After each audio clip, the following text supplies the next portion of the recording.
Hello, ladies and gentlemen.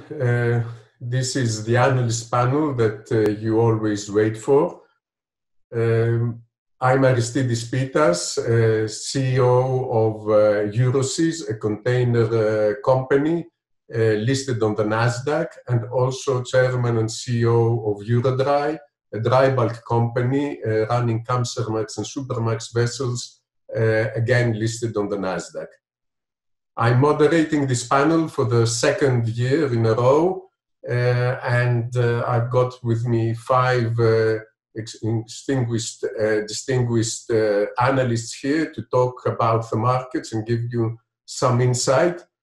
Two of them we had last year as well, which was Ben Nolan, who was here from Stifel, and Randy Giveans from Jefferies. From last year, we lost the three analysts, and the most notable one, I would say, because he came from Morgan Stanley, was Fotis Giannakoulis.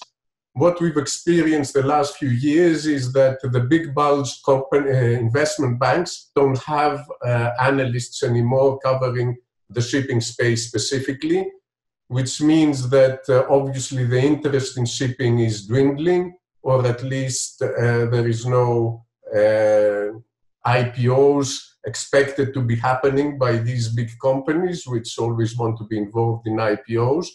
So that has started to fade away. There is not much support for the industry and interest from the investors. And that's why analysts have started to look for other places to work from. And this year I have Omar Nokta with me, who has joined Clarksons. He was ex-Deutsche Bank. I've got, in addition, Michael Weber. He was the analyst, as we all know, from Wells Fargo. He has also left and started his own shop, and I'll ask him a bit later to tell us a little bit about it. And we've got Jay Mintzmyer, who is in Value Investors Edge, Seeking Alpha. Again, I'd like to ask Jay to give us a little bit of background, because he might not be so known to most of you. So anyway, last year I want to say, well, let's have these quick introductions from Mike and Jay. Mike, can you tell us a little bit about what you're doing now, because it's very different to what you have been doing up to now? Yeah, no, so around August of last year, we saw the global pandemic and the OPEC pricing war coming. And so what we decided was we want to leave a big cushy bulge bracket bank and start our own research and consulting firm leading into that. Not kidding. I was at Wells Fargo for 10 years. A couple associates and I left. We formed Weber Research and Advisory in August. And it was really in advance of IMO 2020. We do a lot on the LNG and the project and infrastructure side. And there was a realization that a lot of our client base, are hard asset investors, PE, family office, and that mandates are generally getting longer and changing. And so, to better service those clients, we thought we could do that independently, which has been the case. It's been fantastic. Last month or two notwithstanding. But no, we cover the entire marine space, LNG. We announced a strategic partnership with EPC Risks a couple of weeks ago, and we've expanded our coverage, our project coverage to utilities, midstream, and IOCs. And we're also, before we left Wells, we were actually working on renewable energy as well. So it's been probably the busiest stretch of any of our careers, but it's going very well, and I'm glad to be here under the Weber RA banner. And you're seeing interest from investors to talk to you and to do business with you, because obviously you get paid for that, for what you provide, and there is that interest, right? Yeah, I mean the only real difference in what we're doing now, what we're doing before from a client perspective is that we don't have trading, so we get paid in hard dollar and soft dollar and on a consulting basis, as well as research subscriptions. But there's definitely interest, and and I'm sure everyone else can speak to this, but it evolves. Like I was talking to a couple of PE guys last night, and they're putting their, they're putting their pencils down on hard asset investments and digging into credit, because there's $1 trillion of dislocated high yield credit right now. That's, with dislocated 14, 15% yields that they can't pass up. So that, we try to stay ahead of that, and provide a degree of expertise that's applicable to hard asset investors, credit investors, and equity investors. But yeah, the short answer is yes. Okay. Yeah, definitely, and I'm sure these guys would agree as well. Yeah, Jay, can you tell us a little bit about your business and exactly what your institution is and how it works? Very briefly, please. Sure, absolutely. I guess I know I've made it when it's called an institution, but I've been involved in the markets for about 10 years through Seeking Alpha, independent blogging and research. I got into shipping back in about 2009, 2010, off the last crash. Very interesting small cap stocks, not necessarily priced according to fundamentals. A lot of dislocation in this market. In 2015, we launched our independent research business, Value Investors Edge. So we're coming up on our 5-year anniversary here. We have about 12,000 public followers. Those are folks that just read the public blogs and stuff that we put out. And we have a little over 500 subscribers and members to our research platform. I've had the privilege to meet everyone here on the panel in person a couple times, so that's been great. And happy to start out this virtual panel. Glad everyone's staying safe and healthy. Okay, thanks, Jay, for this introduction. Omar, tell us a little bit, because also Clarksons is a little bit different from the standard investment bank that we have been used to. Tell us very quickly a few things about what you do. Sure. Yeah. Thanks, Aristides. And just one small correction. I think you misspoke earlier. I think Deutsche Bank's a fabulous organization. You meant to say, I think, Dahlman Rose, which is... I'm sorry. Yes, you're right. You're right. Yes. No, so I've been with Clarksons for 6 years. And, Clarksons is the largest shipbroker when it comes to chartering vessels or ordering ships or acquiring vessels. And we provide all kinds of other shipping services. And within that, that company is the investment bank, which was founded roughly about maybe 10, 11 years ago. And so we're a full service investment bank focusing on shipping, oil services, mining. Those are sort of the main pieces of the business. And it's the cargo and its journey. So basically trying to understand and follow the sectors that basically the vessels are carrying the commodities of. Okay, thanks, Omar, for that. I won't ask Ben and Randy to tell us about their organizations. They've been there for a long time. Everybody knows them. They are investment banks that are really active in shipping for many years. So let me jump directly into looking at a little bit how the markets are and discussing the markets. And I think I want to take it by sectors. Last year, when we talked about the market a year ago, everybody was pretty bullish. All the 5 analysts were quite bullish for the year. And in fact, that proved to be right. I mean, the Capital Link Maritime Index increased 66% from March last year till the end of this year. I'm only looking towards the end of this year, because after that we had the coronavirus thing, which nobody could have predicted. So yes, you analysts did a good job in predicting that we would have a good year. 66% is a great growth. On sectors, you were quite different. Randy said the tankers would outperform. That was his best sector last year. And indeed, it ended up outperforming by 100% over where it was up till the end of that year. Notwithstanding that, it has fallen back to where it was last year, only in 3 months, but this is the corona effect, and that's okay. On the other side, Ben had then said that it's going to be the dry bulk that's going to outperform. Well, that did very well as well. It went up by about 60%, not as much as tankers, but it was still a very good return. So topics were different, but overall things went according to what you all suggested. Only the LNG sector did worse in last year than where it was in March last year, which most of you thought it would have done better. But that was the past, and now let's go back and let's look into the future and what can we say about the future. Of course, the virus thing is a a big thing, totally unpredictable. Nobody knows how it will develop, and it is the single most important factor that will shape the form of the markets.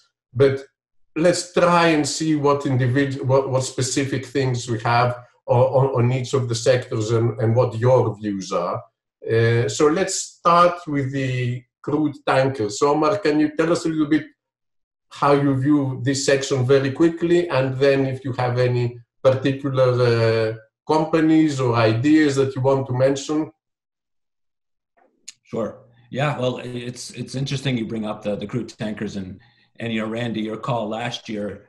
The funny thing about the tanker sector is that the reasons why things have gotten better have basically been for reasons completely unexpected. And obviously now with what we're seeing, the Saudis cutting prices drastically, bringing on much more flow into the market, it's really taken a market completely by surprise. Vessels are out of position, and basically every refinery out there that has the opportunity to get barrels from the Middle East is going after them. And so you have a situation where you have oil prices that are under a lot of pressure. The contango has widened or been created and then widened. And you have vessels that are going into new routes that we haven't seen in years. And so a lot of barrels are coming from the Middle East going to the US Gulf. And there's still also US Gulf barrels going to the Far East. You have West Africa barrels coming from West Africa, obviously going to the US. And then you have US barrels going to Europe. And so you have this really unique point in time where you have a lot of production and exports out of the Atlantic Basin, out of the US, at the same time that you've got brand new routes coming back out of the Middle East. And so you have just a lot more flow, a lot more logistical patterns that are really tying up vessels for much longer. And we think over the next several months, you're going to have outsized earnings for the crude tanker sector that pulls up product as well. But really crude is going to, we think, benefit very well. And then you have a situation developing where we're going to transition to a need to store oil at sea as we run out of source space on land. And so we're going to be tying up ships for longer periods just purely for floating storage.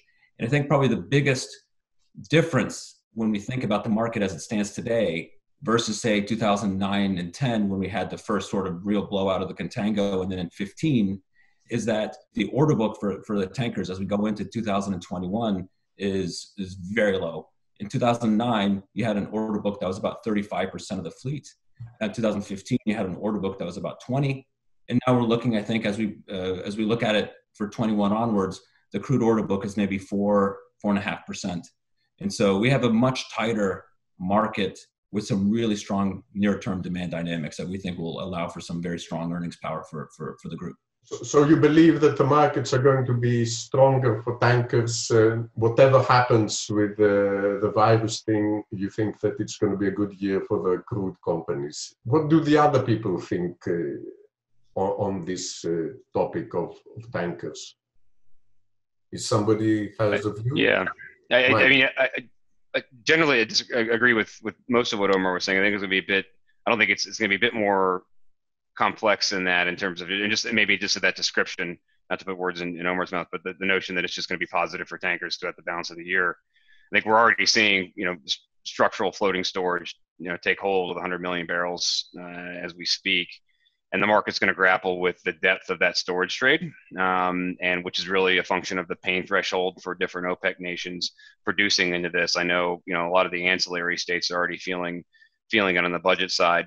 And then once that, once the market, figures out wherever that, or thinks it figures out exactly wherever that peak level is, you're going to get the same kind of de-risking we saw go into tankers when everything that was price levered traded off a couple of weeks ago, right? So that same vicious kind of positive correction we saw in tankers, we're going to get when people start, fading the storage trade. And I think we still have a few weeks before that happens. I think we're still exploring the depth of that storage trade. So I would say, we're pretty bullish near term, intermediate term. I think, once we start coming out of this, there's going to be a big push to be levered to names that have positive correlation to price as opposed to volume. And then kind of settling in beyond that, I very much believe what Omar is saying in terms of the fact that this will be the third year in a row where we've had this exogenous shock that has kept orders from coming in on top of less available capital. So, the long-term dynamics quietly, once we move past, the extreme volatility we should continue to see this year, is actually very positive. And it'll be fun to go back in the last half of this year and look at, whose scrubber investments are, above water or underwater, who's still installing them, what does that spread look like? I know it's collapsed now, and what lingering effect that may or may not have, because certainly it's been kind of put out in the wash. But we'd be positive near term. We'd be very conscious of a big rollover once we see risk coming back into the market. And then longer term, I'd agree with Omar.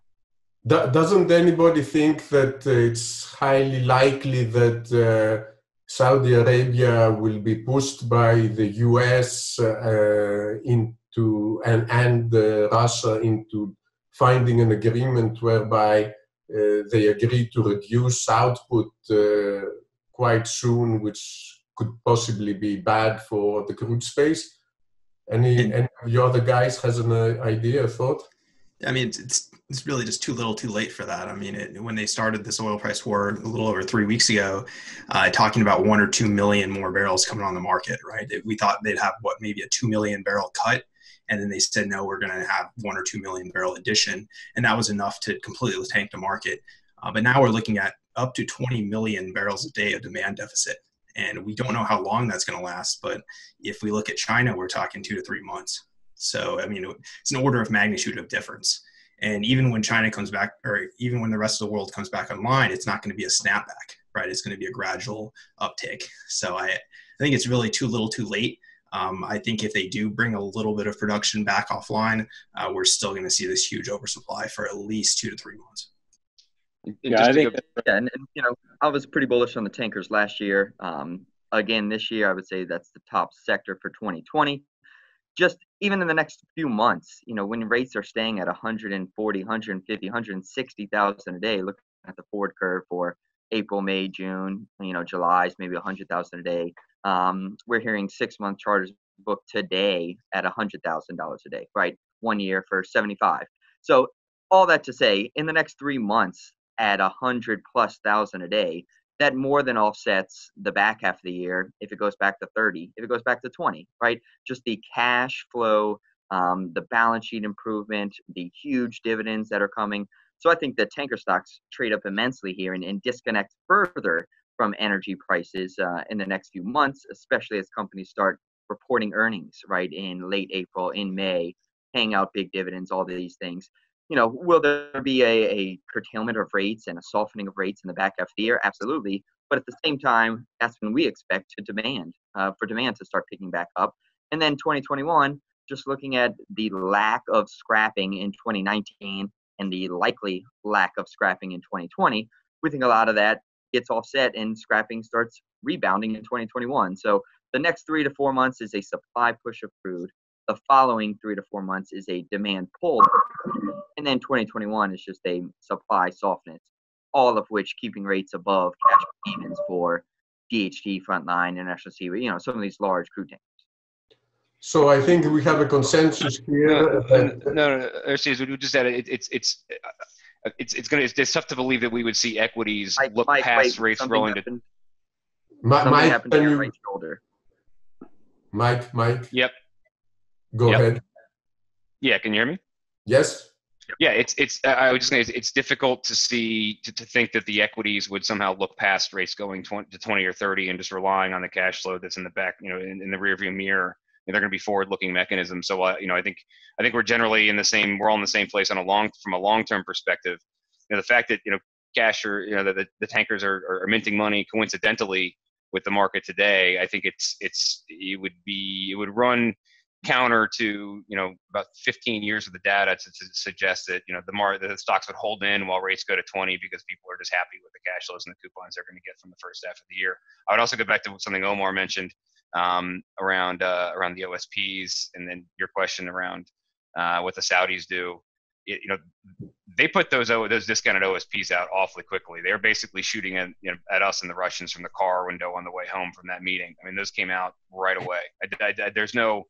There's certainly we haven't seen any indication that there's any thought of relenting, and even the pressure that we would see from other Gulf states, I think historically hasn't really mattered that much.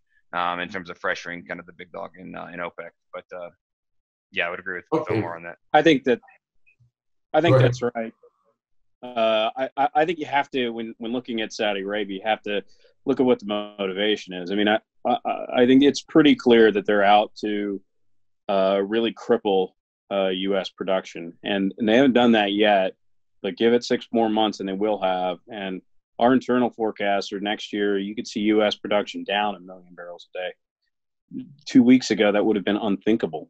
But if that is in fact the case, one of the primary drivers behind the strength in the tanker market has been increasing ton-mile demand. You take 1 million barrels out of the U.S. next year, and I'm not suggesting that's definitively going to happen, but I do think that it kind of can take a little of the edge out of some of the optimism for the tanker market going forward. It's going to be more. Yeah, it's overly simplistic to suggest that it's going to be positive for tankers at the balance of the year. I think Ben's right. Okay, Ben, we talked more about the crude. On the product, how things are different there? Well, the product, I think, at least in my opinion, maybe some of these smart guys know better, but is trickier. Again, I think that at the moment, you have the advantage of a rising tide or lifting all boats. And so as more crude is being used for floating storage, it's possible you see some of that on the product side too, although less obvious. And just a tighter market draws LR2s into the crude trade. We've already seen that happen. That tightens up LR1s and MRs, and I think in addition to that, you also have the contango that lends itself to increased levels of trading. We've always thought of the product tanker market as more of a function of underlying demand, whereas the crude tanker market has been more of a function of underlying supply. And right now, underlying demand is not as good. So I do think there's a little bit more risk to the product trade than the crude trade. I think it's less obvious from a storage perspective. However, I don't think that we're in a position where there's going to be decoupling of crude and products. And so I think both segments do relatively well in the near term. Both segments are potentially at risk of that reversal that we talked about a little bit. And then as you move into 2021, the order book is similarly very low. That's helpful, but it's still going to be subject to what is the underlying consumption and demand for gasoline, diesel, jet fuel, which right now isn't very good, and hopefully we get a recovery. But I think summing up, we like the product tanker market, probably not as much as the crude tanker market, but think that they'll probably be linked. Has anybody got a different opinion on this, Omar? Yeah, I would like to comment. I agree and disagree with Ben's perspective. I think obviously the near term, the biggest question is how much is demand down by? Is it 10 million, 20 million barrels? Who knows and for how long?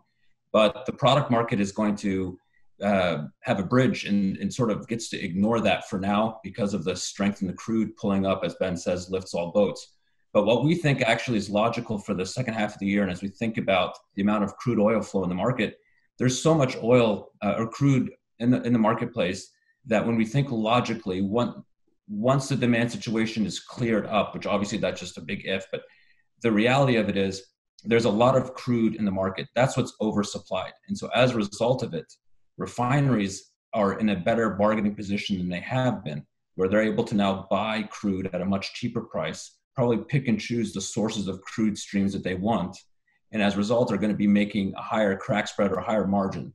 And so as a result of that, we expect throughput to actually increase, or at the very least, just the fact that they have a higher margin means that they're going to have a higher need or higher urgency to book a product tanker. So our thought is, with the excess crude on the market, that puts products actually in a healthier position. Yeah, near term, there's demand risks with COVID-19, but ultimately, refineries, we think, are going to be cranking out a lot more product than they have due to the cheaper input price.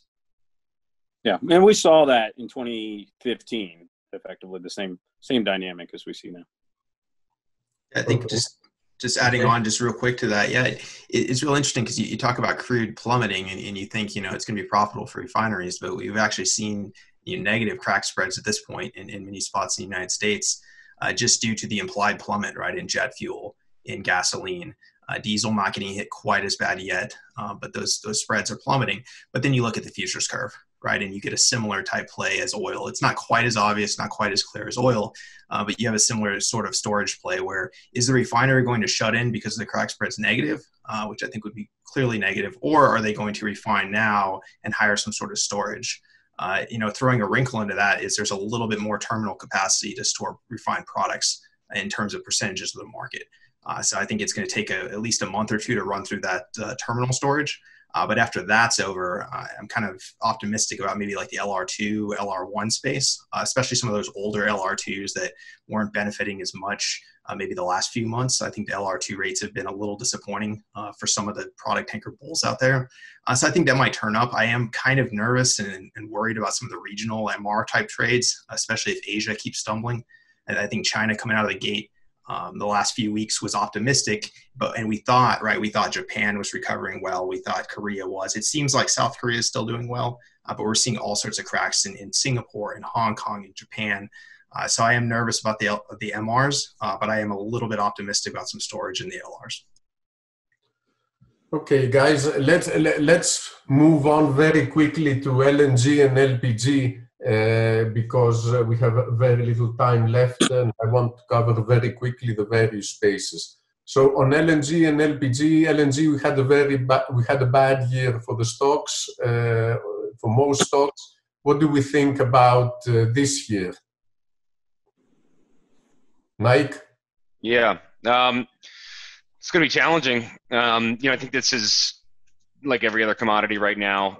It's going to have some degree of, it's going to be tethered to some degree to Brent prices. You have a lot of Brent-linked LNG pricing to begin with in Asia, and obviously you've got a surplus of capacity just about everywhere. So we generally suggest that LNG carrier-specific trades are difficult in an environment where most investors are doing top-down math on how arb-constrained people are. I tend to think that in terms of like large scale projects getting done, I think there are only a handful that could reasonably get done. But I would highlight that, this is the kind of environment where Golar got the Hilli done. So this is when it benefits people to be small and off brand and have some sort of unique access to cheap molecule. So again, benefits being, small and different. On the carrier side, I think from a rate perspective, I think that the zero will actually end up being pretty decent. The equities, though, tend to take their cues from the larger cap names above them, so it's very difficult for GasLog and Golar to outperform when Cheniere is in the 30s. That said, we want to be long the areas of the value chain that are levered to cheap commodity prices. So we do a ton of work on the downstream spaces. So emerging market gas to power, small scale LNG, things like what New Fortress and Golar Power are working on. We think returns there are generally pretty wide. And when you think about an environment where, you have every major IOC, a lot of sovereigns are all, very pregnant with a lot of LNG, and the traditional demand sinks are more or less saturated or impaired, there's going to be a big impetus to build out the emerging market LNG sink. So I think we're going to see the pace, at least, of not really FSRU placement, because I don't think there's a lot of that traditional business to do, but I think a lot of the really nitty gritty downstream development, I think you're going to see a lot of IOCs leaning into that, which could lead to opportunities for people like Avenir and for Golar and others. So I would say it's generally pretty mixed. The stuff for pricing to get much worse on the commodity side. On the freight rate side, I think that people are still evaluating, and really with what happened with GasLog in the first quarter and others, I think people are taking a very hard look at residual value risk and how that's accounted for in the space. We're long TKLNG, Golar parents, and then we have a couple of shorts in there still as well. But we'd be selective. Mixed picture, generally a mixed picture with the various names, each name being particular. Does anybody else from the panel want to put a comment here before we jump into the dry bulk as well? I think stock selection really matters in LNG, and I think a bone to Michael, good job on setting up his new shop and really diving into these companies, because I think LNG, every single company is so much different in what they're doing. I don't want to be too broad of a brush, but look, I mean, crude tankers, they're all going to rise, they're all going to fall kind of together. But you look at LNG and like he mentioned, TK, Golar, Gaslog, just totally different companies, totally different setups. Yeah, I think I personally agree that crude and product will go together. All companies are very similar, and LNG is quite different. If anybody doesn't have any other comment, and we have little time left, let's jump into bulkers. And Randy, tell us what you see on the bulker space. Yeah, obviously dry bulk rates are kind of mirroring what happened last year. Last year was the Platou mine dam failure. Capesize rates went to 3,000 a day in March. Here we are in 2020. It's COVID-19. Capesize rates are 3,000 a day in March, right? So you're seeing a similar market as last year. Panamax is smaller vessels. Supramax, they're still holding in at 7,000 a day, something like this. So those trades are still working okay. Whereas the Capesize is so on China.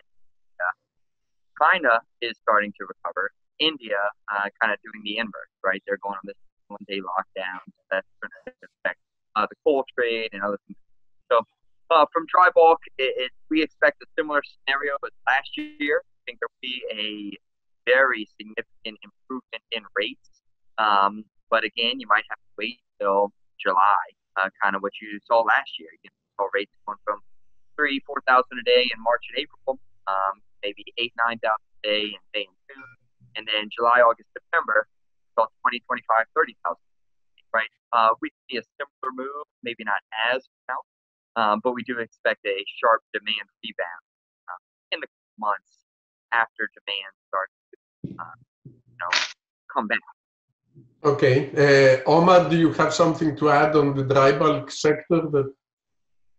Yeah, I'd say it's I generally agree with Randy, and I think the interesting thing is, the dry bulk market has for the past several years actually been improving. 16, 17, 18, 19. It's been 3 years of improvement. It just hasn't felt that way because of just the volatility, and it seems that we start off every year in a much worse position, but then we rally in the second half and we end up with a slightly higher average. It's singles and doubles of improvement. I think what's interesting is that we expect that will continue, that we're going to gradually improve from here.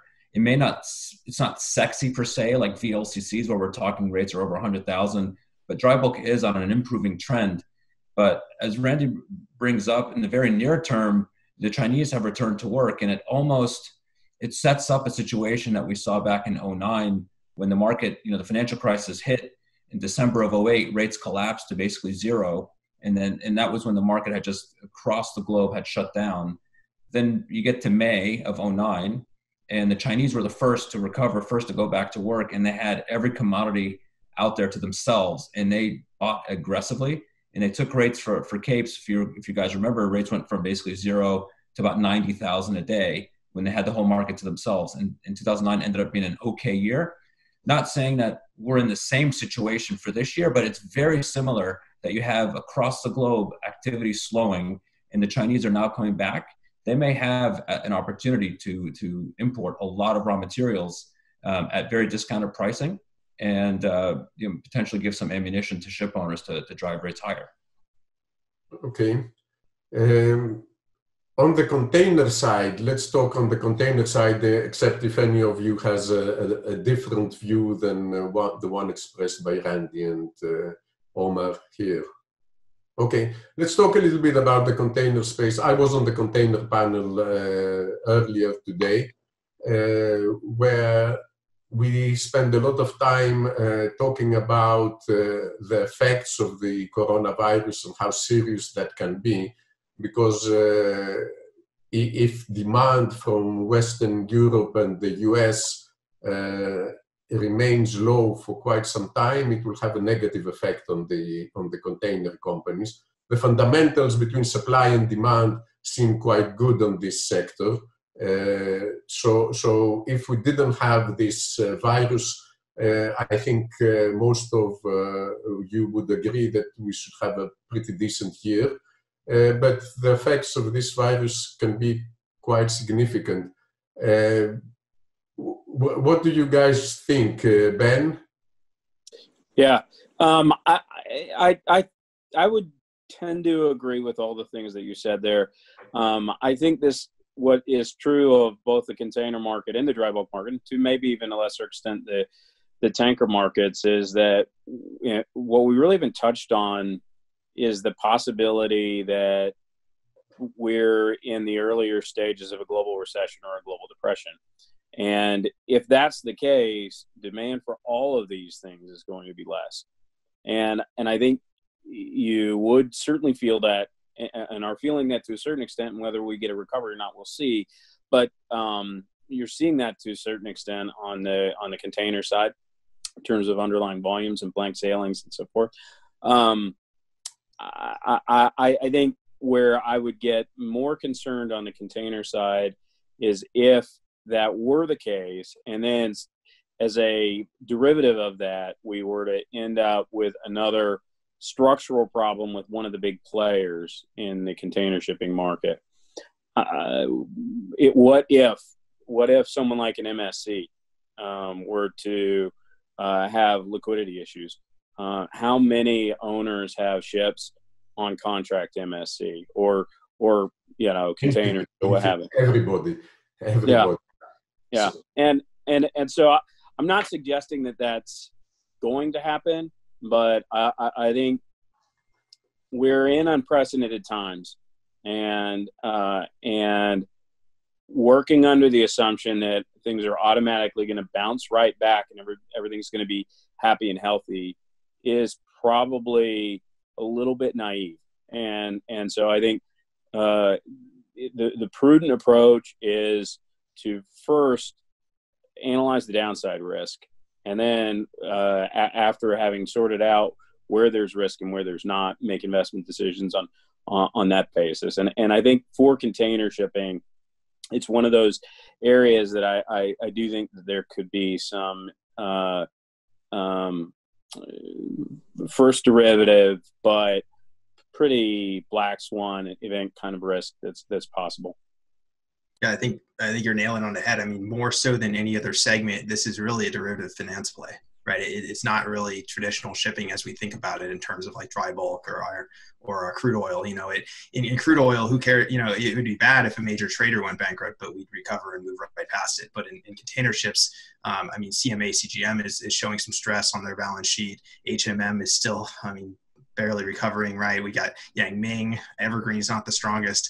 I would say MSC is probably one of the best. I know we don't want to name and shame too much, but there are half a dozen companies that are less healthy than we'd like to see when the majority of the companies we're investing in depend upon those counterparties. So yeah, of all the segments, by far, this is the one I'm most nervous about. During the previous, No, I would just suggest though that we cover the container ships and the box leasing names and the lines. We've litigated this risk in the past before, right? So we've seen Hanjin, and despite the fact that was very messy, some ship owners, Marinaka, some others, made a significant amount of money poaching value in that scenario. Most of the box leasing names recovered pretty quickly with pretty minimal lost EBITDA. Maybe a couple of ABS facilities need to be cured. I'm not suggesting that I'd want to go out and buy container level levered equities here, because I wouldn't.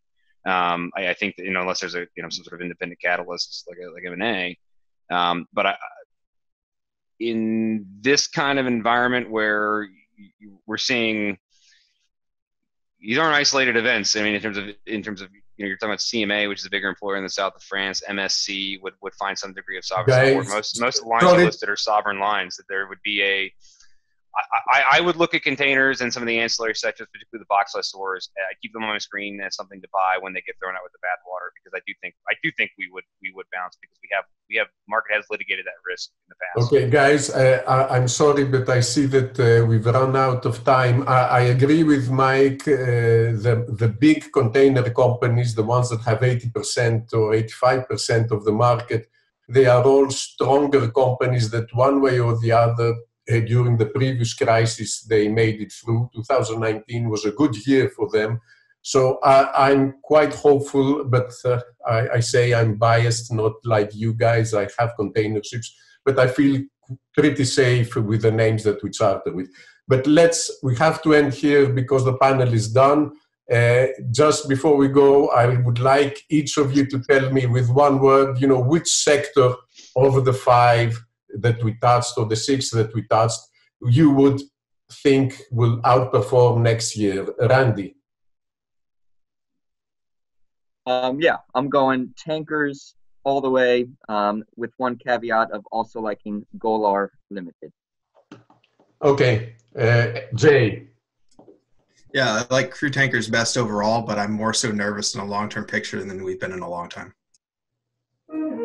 Okay, Ben. Crude tankers. Crude tankers. Omar. Similar crude tankers, but would say dry bulk is probably the due for a big one, a big move higher. So tankers and dry bulk. And Michael? Well, if you say next year, if you mean 2021, I would almost rather not answer because I think I'm sorry. I meant 2020. What basis we're going to be dealing off of at 12/31/2020. Yeah, look, I'm talking about 2020. Sorry, and I think everybody else understood 2020. So we all are talking about this year, the rest of the year, end of the year, where we will be, or at the beginning of the conference next year. So March.